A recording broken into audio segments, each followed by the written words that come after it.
കേരളത്തിലെ ആദ്യത്തെ ബി.ജെ.പിക്കാരനായ മേയറായി തിരുവനന്തപുരത്ത് വി രാജേഷ് ഇന്ന് ചുമതലയേറ്റിരിക്കുകയാണ്. ബി.ജെ.പിയെ സംബന്ധിച്ചിടത്തോളം അവരുടെ രാഷ്ട്രീയ ചരിത്രത്തിലെ ഏറ്റവും വലിയൊരു നാഴികക്കല്ലാണ് തിരുവനന്തപുരത്തെ മേയർ പദവി അവർക്ക് കിട്ടുക എന്നത് എല്ലാവർക്കും അറിയാവുന്ന കാര്യമാണ്.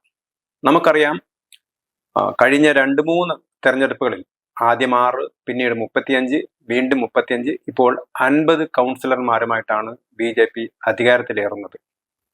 ഇത് ബി.ജെ.പിയെ സംബന്ധിച്ചിടത്തോളം അവർക്ക് ജനങ്ങൾ അർപ്പിച്ചിരിക്കുന്ന ആ പ്രതീക്ഷ ഫലവത്താക്കാനുള്ള ഒരു വെല്ലുവിളി കൂടിയാണ് ബി.ജെ.പിയുടെ മുമ്പിലുള്ളത്. കേരളത്തിൽ ആദ്യമായിട്ടാണ് ഒരു കോർപ്പറേഷൻ ഭരണം ബി.ജെ.പിക്ക് ലഭിക്കുന്നത് എന്നുള്ളത് കൊണ്ട് തന്നെ അവരുടെ ഉത്തരവാദിത്വവും വർദ്ധിക്കുകയാണ്. വി രാജേഷിനെ സംബന്ധിച്ചിടത്തോളം അദ്ദേഹം രാഷ്ട്രീയ രംഗത്ത് നല്ല പരിചയമുള്ള ആളാണ്. കഴിഞ്ഞ നഗരസഭയിലൊക്കെ അദ്ദേഹം അംഗമായിരുന്നു. അതുകൊണ്ട് തന്നെ നഗരസഭാ കാര്യങ്ങളെക്കുറിച്ചൊക്കെ സാമാന്യമായ അദ്ദേഹത്തിന് ധാരണ ഉണ്ടാവും. പക്ഷെ കേരളത്തെ സംബന്ധിച്ചിടത്തോളം കേരളത്തിൽ തികച്ചും പ്രതികൂലമായ കാലാവസ്ഥയിൽ നിന്ന് എങ്ങനെ ബി.ജെ.പിയെ മുന്നോട്ട് കൊണ്ടുപോകാൻ കഴിയും എന്നുള്ളതിന് അവരെ സംബന്ധിച്ചിടത്തോളം ഒരു ടെസ്റ്റ് ഡോസ് കൂടിയാണ് തിരുവനന്തപുരത്തെ ഭരണം. ഒരു ഭാഗത്ത് വെല്ലുവിളികൾ, മറുഭാഗത്ത് അനുകൂലമായ ഘടകങ്ങൾ. ഇതാണ് വി രാജേഷിന്റെയും ബി.ജെ.പിയുടെയും മുമ്പിലുള്ളത്. പ്രധാനമായും പ്രധാനമന്ത്രി നരേന്ദ്രമോദി തന്നെ 45 ദിവസത്തിനുള്ളിൽ മോദി തിരുവനന്തപുരത്ത് എത്തും എന്ന് പറഞ്ഞിട്ടുണ്ട്. ഇപ്പൊ ഇന്ത്യയിലെ ഏതെങ്കിലും ഒരു കോർപ്പറേഷന്റെ ഭരണ പദ്ധതികൾ ഒരു മുഖ്യമന്ത്രി പ്രഖ്യാപിക്കുന്നത് ആദ്യമായിട്ടായിരിക്കും, അല്ലെങ്കിൽ ആ പരമായ നിർവഹണത്തിന്റെ തുടക്കം, അല്ലെങ്കിൽ ഒരു മുഖ്യമന്ത്രി, ഒരു പ്രധാനമന്ത്രി ഒരു തദ്ദേശ ഭരണ സ്ഥാപനവുമായി ബന്ധപ്പെട്ട് അതിന്റെ പ്രവർത്തനത്തിന് നാന്ദി കുറിക്കുന്നത് ആദ്യമായിട്ടായിരിക്കും. എന്തു തന്നെയാലും അങ്ങനെ ഒരു അസുലഭമായ ഒരു സൗഭാഗ്യമാണ് തിരുവനന്തപുരത്തെ ബി.ജെ.പിയെ സംബന്ധിച്ചിടത്തോളം വന്നിട്ടുള്ളത്. മോദി തിരുവനന്തപുരത്ത് എത്തുന്ന സമയത്ത് അത് ഇന്ത്യയുടെ തന്നെ മൊത്തത്തിൽ രാഷ്ട്രീയത്തിൽ അത് വലിയ ചലനങ്ങൾ ഉണ്ടാക്കും. കാരണം കേരളം ബി.ജെ.പിക്ക് ബാലികറ മലയായ ഒരു സംസ്ഥാനമാണ്. ആ ഒരു പതിവ് തെറ്റിക്കുക എന്നുള്ളത് കൂടിയായിരിക്കും മോദിയുടെ സന്ദർശനത്തിന്റെ ഉദ്ദേശം. തിരുവനന്തപുരത്തുകാരെ സംബന്ധിച്ചിടത്തോളം വളരെയേറെ പ്രതീക്ഷകളോടെയാണ് അവർ ബി.ജെ.പിയെ നോക്കിക്കണ്ടത്. കാരണം 2 മുന്നണികൾ, പ്രത്യേകിച്ച് 45 വർഷമായിട്ട് നഗരം ഭരിക്കുന്നത് ഇടതുമുന്നണിയാണ്. കേരളം അങ്ങോട്ടും ഇങ്ങോട്ടും ഇടതുപക്ഷവും വലതുപക്ഷവും സംസ്ഥാന ഭരണം ഭരിച്ചിട്ടുണ്ടെങ്കിലും കുറെ നാളായിട്ട് ഇടതുമുന്നണി ഭരിക്കുന്ന തിരുവനന്തപുരത്ത് കാര്യമായ ഒരു പുരോഗതി ഉണ്ടായി എന്ന് നമുക്ക് പറയാൻ കഴിയില്ല. ആകെ നമുക്ക് കാണുന്നത് കേന്ദ്ര പദ്ധതികൾ, സ്മാർട്ട് സിറ്റി പോലുള്ള കേന്ദ്ര പദ്ധതികൾ മാത്രമാണ് എടുത്തു പറയാവുന്ന എന്തെങ്കിലും പദ്ധതികളായിട്ടുള്ളത്. അതേസമയത്ത് നഗര ഭരണത്തെ സംബന്ധിച്ചിടത്തോളം പ്രധാനപ്പെട്ട വെല്ലുവിളികളായ ഇപ്പൊ തെരുവ് നായ്ക്കളുടെ പ്രശ്നമായാലും, അതുപോലെയുള്ള ഏറ്റവും അധികം നമ്മളെ ബുദ്ധിമുട്ടിക്കുന്ന കുടിവെള്ളത്തിന്റെ പ്രശ്നമായാലും, വേസ്റ്റ് വാട്ടറിന്റെ പ്രശ്നമായാലും, ഈ മഴ പെയ്താൽ തിരുവനന്തപുരം മുഴുവൻ വെള്ളത്തിനകത്തു പോകുന്ന വിഷയമായാലും, അങ്ങനെ നിരവധി ജനകീയമായ പ്രശ്നങ്ങൾ. അതോടൊപ്പം തന്നെ ഒരു ആധുനിക നഗരം എന്ന രീതിയിലേക്ക് തിരുവനന്തപുരത്തെ മാറ്റിയെടുക്കുക, ഇതിനൊക്കെ തന്നെ കേന്ദ്ര സർക്കാരിന്റെ പിന്തുണയുണ്ടാകും എന്നുള്ളത് ഉറപ്പാണ്. അതേസമയത്ത് ഒരു ഭാഗത്ത് പിന്തുണയുണ്ടാകുന്ന സമയത്ത് മറുഭാഗത്ത് തങ്ങളുടെ ഉത്തരവാദിത്തങ്ങൾ കാര്യക്ഷമതയോടെ നടപ്പിലാക്കാനുള്ള ചുമതല കൂടി ബി.ജെ.പിക്കും അതുപോലെ തന്നെ നഗരസഭ ഭരണം നടത്തുന്ന മേയർക്കും വി രാജേഷിനും അദ്ദേഹത്തിന്റെ സഹപ്രവർത്തകർക്കും ഉണ്ട് എന്നുള്ളത് വളരെ വ്യക്തമാണ്. അവരെ സംബന്ധിച്ചിടത്തോളം അതൊരു വെല്ലുവിളി തന്നെയാണ്. കാരണം അവരെ സഹായിക്കാൻ കേന്ദ്രത്തിൽ ആളുണ്ടെങ്കിലും സംസ്ഥാന ഭരണകൂടം പലപ്പോഴും അവർക്ക് അനുകൂലമായ നിലപാട് സ്വീകരിക്കണമെന്നില്ല. ഒരുപക്ഷെ മുഖ്യമന്ത്രി പിണറായി വിജയൻ വി രാജേഷ് സത്യപ്രതിജ്ഞ ചെയ്യുന്നതിന്, വി രാജേഷ് മേയറായി തെരഞ്ഞെടുക്കപ്പെടുന്നതിന് തൊട്ട് മുമ്പ് അദ്ദേഹം ബി.ജെ.പിയുടെ മേയർ സ്ഥാനാർത്ഥിയായിട്ട് നിയോഗിക്കപ്പെട്ട ദിവസം, ആ സമയത്ത് തന്നെ മുഖ്യമന്ത്രി പിണറായി വിജയൻ വി രാജേഷിനെ വിളിച്ച് അഭിനന്ദിച്ചിരുന്നു എന്നുള്ളത് ഒരു നല്ല സൂചനയായിട്ട് കാണാം. പക്ഷെ എന്തു തന്നെയായാലും കോർപ്പറേഷനിലെ സംവിധാനം അതൊരു ഇടത് അനുകൂലമായ സംവിധാനമാണ്. സംസ്ഥാന സർക്കാരിന്റെ തദ്ദേശ സ്വയംഭരണ വകുപ്പ് ഇടതുപക്ഷ CPM ആണ് കൈയാളുന്നത്. അതേപോലെ തന്നെ കോർപ്പറേഷനിലേക്ക് ജീവനക്കാരും ഏതാണ്ട് നല്ലൊരു ശതമാനം CPM-കാരാണ്. CPM-മാർ വെച്ച കരാർ ജീവനക്കാരാണുള്ളത്. എല്ലാ സംവിധാനവും CPM-ന്റെ കയ്യിലാണ്. അപ്പൊ അങ്ങനെ ഒരു പശ്ചാത്തലത്തിൽ അഴിമതിയുടേതായ കറപുരണ്ട കുറെ ആളുകളാണ് ആ അധികാരത്തിന്റെ ഇടനാഴികളിലൊക്കെ, അല്ലെങ്കിൽ അധികാര സ്ഥാനങ്ങളിലൊക്കെ ഉള്ളത്. അതിനെയൊക്കെ തട്ടി മാറ്റിക്കൊണ്ട് പുതിയൊരു സംവിധാനം കൊണ്ടുവരിക എന്നത് അത്ര എളുപ്പമുള്ള കാര്യമല്ല എന്നുള്ളത് ബി.ജെ.പിക്ക് അറിയാം, അത് വി രാജേഷിനും അറിയാം.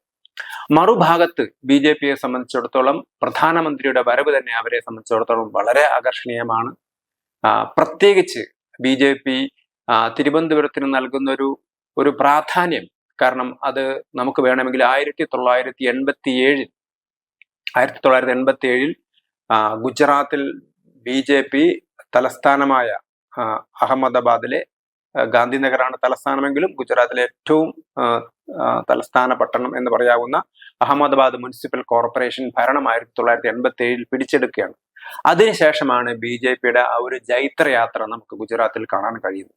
അങ്ങനെ അഹമ്മദാബാദിൽ നിന്ന് തുടങ്ങിയ ഗുജറാത്തിലെ ജൈത്രയാത്ര അത് തലസ്ഥാനം ഭാരതം മുഴുവൻ അത് വ്യാപിച്ചു. അതേപോലെ തന്നെ തിരുവനന്തപുരത്ത് കേരളത്തിന്റെ ജൈത്രയാത്ര തിരുവനന്തപുരത്താണ് തുടങ്ങുന്നത് എന്ന് വേണമെങ്കിൽ നമുക്ക് പറയാൻ കഴിയും. അപ്പോൾ തിരുവനന്തപുരത്തെ ഭരണം ഏറ്റവും മാതൃകാപരമാക്കുക, കാരണം ജനങ്ങൾ കണ്ടു മുഷിഞ്ഞ ഭരണകൂടത്തിന് പകരം വളരെ ജനങ്ങൾക്ക് ഗുണപ്രദമായ രീതിയിലുള്ള വളരെ വിഷനോടുകൂടി കാഴ്ചപ്പാടോടുകൂടി കാര്യങ്ങൾ നടപ്പിലാക്കുന്ന ദീർഘകാലത്തേക്കുള്ള പദ്ധതികൾ തയ്യാറാക്കി ഒരു കോർപ്പറേഷനെ രാജ്യാന്തര നിലവാരത്തിലുള്ള ഒരു തലസ്ഥാന നഗരിയായിട്ട് മാറ്റാൻ വേണമെങ്കിൽ BJPക്ക് വിചാരിച്ചാൽ കഴിയും. അത്രയും എഫർട്ട് എത്താൻ അവർക്ക് കഴിയും.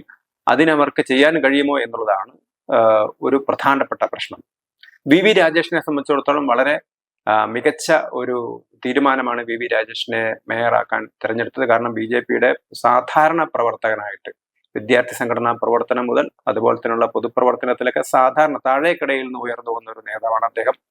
വളരെ പരിചയ സമ്പന്നനാണ്. അത് സംഘടനാ പ്രവർത്തനത്തിലായാലും പോരാട്ടങ്ങളുടെ കാര്യത്തിലായാലും നഗരസഭാ പ്രവർത്തനങ്ങളുടെ കാര്യത്തിലായാലും അദ്ദേഹം വളരെ പരിചയസമ്പന്നനാണ്. കഴിഞ്ഞ നഗരസഭയുടെ അഴിമതികൾക്കെതിരായിട്ട് വലിയ ചെറുത്തുനിൽപ്പ് നടത്തി, പ്രക്ഷോഭ സമരങ്ങളൊക്കെ നടത്തി ജനങ്ങളെ സത്യത്തിൽ ഈ കോർപ്പറേഷന്റെ കൊള്ളരുതായ്മകളെ എന്താണെന്ന് തുറന്നു കാണിച്ച വ്യക്തിത്വമാണ് രാജേഷിൻ്റെത്. അതുകൊണ്ട് തന്നെ രാജേഷിന് BJPയുടെ ഒരു മാൻഡേറ്റ് ഉണ്ട്, ജനങ്ങളുടെ മാൻഡേറ്റ് ഉണ്ട്. അതിനനുസരിച്ച് ഉയർന്നു പ്രവർത്തിക്കുക എന്നുള്ളതാണ്. ഒരു ഭാഗത്ത് പ്രധാനമന്ത്രി നരേന്ദ്രമോദി വരെ ഇവിടെ എത്തുന്നു. അത് വലിയ ചലനം തന്നെയായിരിക്കും സൃഷ്ടിക്കാൻ പോകുന്നത്. കാരണം പ്രധാനമന്ത്രിയുടെ വരവ് BJPയുടെ ഉത്തരവാദിത്വവും വർദ്ധിപ്പിക്കുന്നു. അത് വലിയ ചലനം സൃഷ്ടിക്കുമെന്ന് ഉറപ്പാണ്. നല്ല പദ്ധതികൾ അത് കേന്ദ്ര മേൽനോട്ടത്തിൽ തന്നെ നടപ്പിലാക്കാൻ, അപ്പം അതിനകത്ത് യാതൊരു വിട്ടുവീഴ്ചയും ഇല്ലാതെ അഴിമതികളൊന്നും തൊട്ടു തീണ്ടാതെ നല്ല രീതിയിൽ വളരെ കാര്യപ്രാപ്തിയിൽ കാര്യങ്ങൾ നടത്തുകയും അത് ജനത്തിന് അനുകൂലമായ രീതിയിൽ വരികയും ചെയ്യുകയാണെങ്കിൽ അത് BJPക്ക് തിരുവനന്തപുരത്ത് മാത്രമല്ല കേരളത്തിൽ മുഴുവൻ ചലനങ്ങൾ സൃഷ്ടിക്കാൻ കഴിയും. പ്രത്യേകിച്ച് അടുത്ത 5 മാസത്തിനുള്ളിൽ നിയമസഭാ തെരഞ്ഞെടുപ്പ് നടക്കുകയാണ്.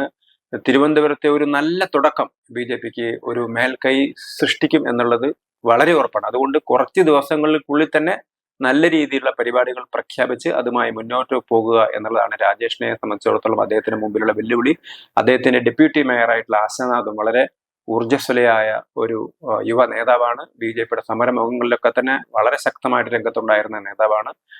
പിന്നോക്ക വിഭാഗത്തിൽ നിന്ന് വന്ന ആളാണ്. അതോടൊപ്പം തന്നെ നഗരസഭയിലെ 2-3 തവണയായിട്ട് എന്ന നിലയിൽ വളരെ സജീവമായിട്ട് നഗരസഭാ പ്രവർത്തനത്തിലൊക്കെ മുഴുകി ഒരു നേതാവാണ്, യുവ നേതാവാണ് ആശാനാഥ്. സാമൂഹ്യ മാധ്യമങ്ങളിലൊക്കെ തന്നെ നല്ലോണം ഫോളോവേഴ്സ് ഉള്ള, ഒരേ സമയത്ത് തൻ്റെ വാർഡിലെ സാധാരണക്കാരുമായിട്ടും അതേ സമയത്ത് തന്നെ സാമൂഹ്യ മാധ്യമങ്ങളിലൂടെ ലോകം മുഴുവനുള്ള ആളുകളുമായിട്ടൊക്കെ നല്ല ബന്ധങ്ങളുള്ള നേതാവാണ്. അപ്പൊ ഈ 2 പേർ ചേർന്ന ഒരു കോമ്പിനേഷൻ, അതോടൊപ്പം തന്നെ BJPയുടെ സംഘടനാ ശക്തി കൂടി ചേരുന്ന സമയത്ത് തിരുവനന്തപുരത്ത് കാര്യമായ മാറ്റങ്ങൾ ഉണ്ടാക്കാൻ കഴിയും. നമുക്കറിയാം BJPയാണ് ഇന്ത്യയിലെ പ്രമുഖ നഗരങ്ങളൊക്കെ ഏറ്റവും നന്നായിട്ട് ഭരിക്കുന്ന ഒരു തദ്ദേശ സ്വയംഭരണ സ്ഥാപനം എന്ന നിലയിൽ ഇൻഡോർ, ലക്നൗ തുടങ്ങിയ ഇന്ത്യയിലെ മികച്ച കോർപ്പറേഷനുകളൊക്കെ തന്നെ അത്യന്താധുനികമായ സാങ്കേതിക വിദ്യയുടെ സഹായത്തോടു കൂടി തന്നെ വേസ്റ്റ് മാനേജ്മെന്റും അങ്ങനെയുള്ള പദ്ധതികളൊക്കെ വളരെ നന്നായി നടത്തുന്ന സിവിക് ബോഡി എന്ന നിലയിൽ വളരെ നല്ല പ്രകടനം കാഴ്ചവെക്കുന്ന സ്ഥാപനങ്ങളൊക്കെ തന്നെ പലതും BJP ഭരണത്തിലുള്ളതാണ്. അതുകൊണ്ട് തന്നെ അവരുടെയൊക്കെ അനുഭവം, ആ അനുഭവത്തിൽ നിന്നൊക്കെ പാഠം ഉൾക്കൊണ്ടുകൊണ്ട് അതിന്റെ നല്ല വശങ്ങളൊക്കെ സ്വീകരിച്ചുകൊണ്ട് തിരുവനന്തപുരത്തെ നല്ലൊരു നഗരിയാക്കി മാറ്റാൻ, ഇന്ത്യയിലെ കിടയറ്റൊരു നഗരമാക്കി മാറ്റിയെടുക്കാൻ VV രാജേഷിനെ കൊണ്ട് കഴിയും. അദ്ദേഹത്തിന്റെ സെലക്ഷൻ തന്നെ, കാരണം പലപ്പോഴും വിവാദങ്ങൾ ഉണ്ടാക്കാനാണ് മാധ്യമങ്ങൾ ശ്രമിക്കുന്നത്. VV രാജേഷിന്റെ ഓരോ നീക്കവും അത് ഇടതുപക്ഷത്തിന്റെയും വലതുപക്ഷത്തിന്റെയും അതോടൊപ്പം തന്നെ മാധ്യമങ്ങളുടെയും വലിയ വിമർശനങ്ങൾക്ക് വിധേയമാകും, അല്ലെങ്കിൽ അവർ വളരെ കാര്യമായും വി രാജേഷിനെയും അവരുടെ BJP പ്രവർത്തനങ്ങളെയും വീക്ഷിച്ചുകൊണ്ടിരിക്കുകയാണ്. ഓരോ ചെറിയ വീഴ്ചയെ പോലും വലുതാക്കി ചിത്രീകരിക്കാൻ അവർക്ക് കഴിയും. അതോടൊപ്പം തന്നെ എങ്ങനെയും BJPയെയും ഭരണകൂടത്തെ വിമർശിക്കുക എന്നുള്ള രീതിയിലേക്ക് ഇപ്പൊ തന്നെ നമുക്ക് കാണാൻ കഴിയും. BJP നേതൃത്വം ഇതുവരെ ആര് മേയറാവുമെന്ന് പ്രഖ്യാപിച്ചിരുന്നില്ല. ശ്രീലേഖയാവുമോ വി രാജേഷ് ആകുമോ എന്നൊക്കെ തന്നെ പ്രഖ്യാപിച്ചത് മാധ്യമങ്ങളാണ്. BJP ഒന്നും പ്രഖ്യാപിച്ചിരുന്നില്ല. ഇനി ശ്രീലേഖയാണ് മേയറായി നിയോഗിക്കപ്പെട്ടിരുന്നതെങ്കിൽ വി രാജേഷിനെ ഒതുക്കി തുടങ്ങിയ പ്രചരണങ്ങൾ അവിടെ നടത്തുമായിരുന്നു. സംഘടനാ പ്രവർത്തനം നടത്തിയ ആളെ അവഗണിച്ചു എന്ന് വരുമായിരുന്നു. ഇപ്പോൾ ശ്രീലേഖയല്ല, വി രാജേഷാണ് മേയറായി തെരഞ്ഞെടുക്കപ്പെട്ടിരിക്കുന്നത്. ഇപ്പോൾ ശ്രീലേഖയെ വെച്ച് രാഷ്ട്രീയ മുതലെടുപ്പ് നടത്താനാണ് മാധ്യമങ്ങൾ ശ്രമിക്കുന്നത്. IPSകാരിയെ അവഗണിച്ചു.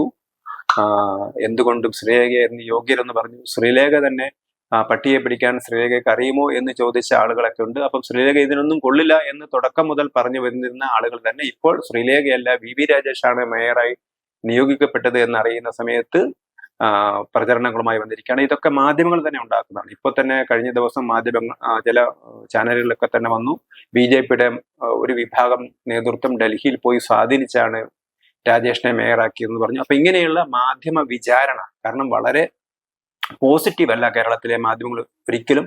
ആ മാധ്യമങ്ങൾ ദുരുദ്ദേശത്തോടു കൂടി തന്നെ BJPയെ അറ്റാക്ക് ചെയ്യാൻ ശ്രമിക്കുകയാണ്. ഇത് നല്ല കാര്യങ്ങൾ ചെയ്യുമ്പോൾ അതിനനുസരിച്ച് പിന്തുണ നൽകിയിരുന്നെങ്കിൽ നമുക്ക് മാധ്യമങ്ങളെ പോസിറ്റീവായി കാണാൻ കഴിയുമായിരുന്നു. അങ്ങനെ പോസിറ്റീവ് അല്ലാത്ത മാധ്യമങ്ങൾ, നെഗറ്റീവായി പ്രതികരിക്കുന്ന പ്രതിപക്ഷങ്ങൾ, അല്ലെങ്കിൽ നഗരസഭയിലെ പ്രതിപക്ഷം, അത് LDF ആയാലും UDF ആയാലും, അവരുടെയൊക്കെ വെല്ലുവിളികളെ അതിജീവിച്ചുകൊണ്ട് തിരുവനന്തപുരത്തെ ജനങ്ങൾക്ക് വേണ്ടി നല്ല കാര്യങ്ങൾ ചെയ്യാൻ വി രാജേഷിന് കഴിയുകയാണെങ്കിൽ, അദ്ദേഹം തന്നെ മുന്നോട്ട് വെച്ച പ്രധാനപ്പെട്ട പ്രശ്നങ്ങൾ, അത് തെരുവുനായ്ക്കളുടെ വിഷയമാണെങ്കിലും, മാലിന്യത്തിന്റെ വേസ്റ്റിന്റെ മാനേജ്മെന്റിന്റെ വിഷയമാണെങ്കിലും, അതുപോലെ തന്നെ കുടിവെള്ളത്തിന്റെ പ്രശ്നമാണെങ്കിലും, വെള്ളത്തിൽ മുങ്ങിപ്പോകുന്നതിന്റെ പ്രശ്നമാണ്, ഇങ്ങനെയുള്ള സാധാരണക്കാരുടെ സിവിക് കമ്മ്യൂണിറ്റീസിന് വേണ്ടിയിട്ടുള്ള കാര്യങ്ങൾ ചെയ്യാൻ BJP മുന്നോട്ട് വരികയാണെങ്കിൽ, ദീർഘദൃഷ്ടിയുള്ള പരിപാടികൾ നടത്തുകയാണെങ്കിൽ, തിരുവനന്തപുരത്തെ ഒരു ആഗോള തലത്തിലുള്ള നഗരം ആക്കി മാറ്റുകയാണെങ്കിൽ, അതിനനുസരിച്ചുള്ള കർമ്മ പദ്ധതികൾ തയ്യാറാക്കുകയാണെങ്കിൽ, ഭരണ സുതാര്യത വരുത്തുകയാണെങ്കിൽ, അഴിമതി തൊട്ടു തീണ്ടിയിട്ടില്ലെങ്കിൽ BJPക്ക് സ്കോപ്പ് ഉണ്ട്. അത് തിരുവനന്തപുരത്ത് മാത്രമല്ല, കേരളത്തിന് മുഴുവൻ BJPക്ക് സ്കോപ്പ് ഉണ്ട്. അതിനുള്ളൊരു ടെസ്റ്റ് ഡോസ് ആയിട്ട് ജനം തിരുവനന്തപുരത്തെ പരീക്ഷിക്കുകയാണ്. ജനം തിരുവനന്തപുരത്തെ ഉറ്റുനോക്കുകയാണ്. ആ വെല്ലുവിളികളെ അതിജീവിക്കാൻ വി രാജേഷിനും കൂട്ടർക്കും കഴിയുമോ എന്നുള്ളതാണ് നമ്മുടെ മുമ്പിലുള്ള BJPയുടെ മുമ്പിലുള്ള പ്രധാനപ്പെട്ട പ്രശ്നം. ഇപ്പോൾ പ്രധാനമന്ത്രി വരുന്നതോടുകൂടി തന്നെ ലോക ശ്രദ്ധ ആകർഷിക്കാൻ പോകുന്ന ആ നഗരത്തിൽ നല്ല നല്ല പദ്ധതികൾ നടപ്പിലാക്കി, അത് സൃഷ്ടിപരമായ വീക്ഷണത്തോടുകൂടി നടപ്പിലാക്കി, അഴിമതിയുടെയും അതേപോലെ തന്നെ മറ്റ് കുഴപ്പങ്ങളൊന്നും ഇല്ലാതെ തന്നെ എല്ലാവർക്കും സർക്കാരിന്റെ സൗജന്യങ്ങൾ അല്ലെങ്കിൽ സേവനങ്ങൾ യോഗ്യതയ്ക്കനുസരിച്ച് കിട്ടുമെന്ന് ഉറപ്പുവരുത്തുന്ന ഒരു ഭരണം ഉണ്ടാവുകയാണെങ്കിൽ, അത് കേരളത്തിൽ BJPയുടെ മാറ്റത്തിന് തുടക്കമായിരിക്കും എന്നുള്ളതിൽ യാതൊരു സംശയവുമില്ല.